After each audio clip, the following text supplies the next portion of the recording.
Welcome to universal talkies.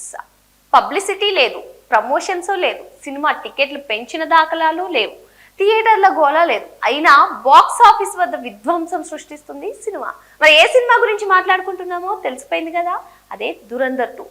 So కేవలం విడుదలైన 4 రోజుల్లోనే 760 కోట్లు సాధించి రికార్డులు సృష్టిస్తుంది, రికార్డులను బద్దలు కొడుతుంది, ఒక సెన్సేషన్ క్రియేట్ చేస్తుంది అని మనం చెప్పుకోవచ్చు. మరి వసూళ్లు ఇలా ఉంటే ఈ సినిమా అసలు కొన్ని రోజులు పోయిన తర్వాత ఎన్ని రికార్డులు సృష్టిస్తుంది, అసలు ఎన్ని వేల కోట్ల వసూళ్లు రాబడుతుంది అనేదే ఇప్పుడు ఒక పెద్ద ప్రశ్నగా మిగిలిపోయింది. మరి కేవలం 4 రోజుల్లోనే 760 కోట్లలో చూసుకున్నట్లయితే ఓవర్సీస్ లో 220 కోట్లు, దేశీయంగా 550 కోట్లు సాధించింది.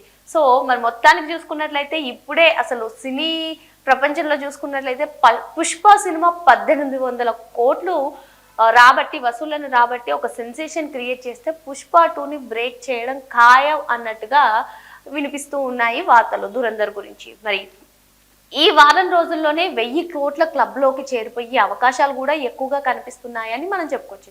ఎందుకంటే కేవలం 4 రోజుల్లోనే 760 కోట్లు సాధించింది అంటే ఎలా లేదన్నా ఇంకొక 3 రోజుల్లో 1000 కోట్ల క్లబ్లోకి కలిసిపోతుంది.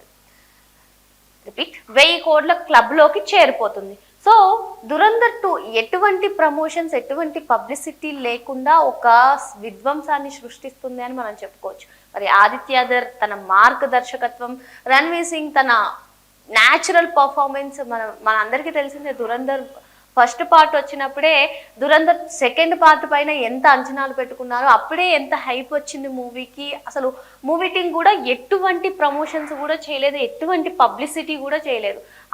అసలు ఇటువంటి పబ్లిసిటీ, ఎటువంటి ప్రమోషన్ చేయకుండా ఒక మూవీ సెన్సేషన్ క్రియేట్ చేస్తుంది అంటే అది దురంధర్ 2 అని మనం చెప్పుకోవచ్చు. సో బాలీవుడ్ కూడా ఇది ప్లస్ అయ్యే అవకాశాలు ఉన్నాయని మనం చెప్పుకోవచ్చు. ఎందుకంటే లాస్ట్ ఒక 5 ఇయర్స్ నుంచి కూడా బాలీవుడ్ నుంచి అంత గ్రాండ్గా అంటే దురంధర్ పార్ట్ 1 తప్పిస్తే బాలీవుడ్ కొంచెం సతమతం అవుతున్నటువంటి నేపథ్యంలో ఆదిత్యధర్ బాలీవుడ్ని మళ్ళీ పట్టాలెక్కిస్తున్నారని మనం చెప్పుకోవచ్చు. సో ఏదేమైనప్పటికీ కూడా పుష్ప 2 రికార్డుని దురంధర్ 2 బద్దలు కొడుతుందా అంటే ఎస్, అవునో అనే సమాధానమే ఎక్కువగా వినిపిస్తుంది. ఏదేమైనప్పటికీ దురంధర్ 2 నిజంగానే 4 రోజుల్లో 760 కోట్లు సాధించింది అంటే అదొక సెన్సేషన్గా ఉంది. సో ఎటువంటి హైప్ లేకుండా, ఎటువంటి పబ్లిసిటీ లేకుండా, ఎటువంటి ప్రమోషన్స్ లేకుండా సినిమా రిలీజ్ అయ్యి ఒక ప్రభంజనం సృష్టిస్తుందని మనం చెప్పుకోవచ్చు.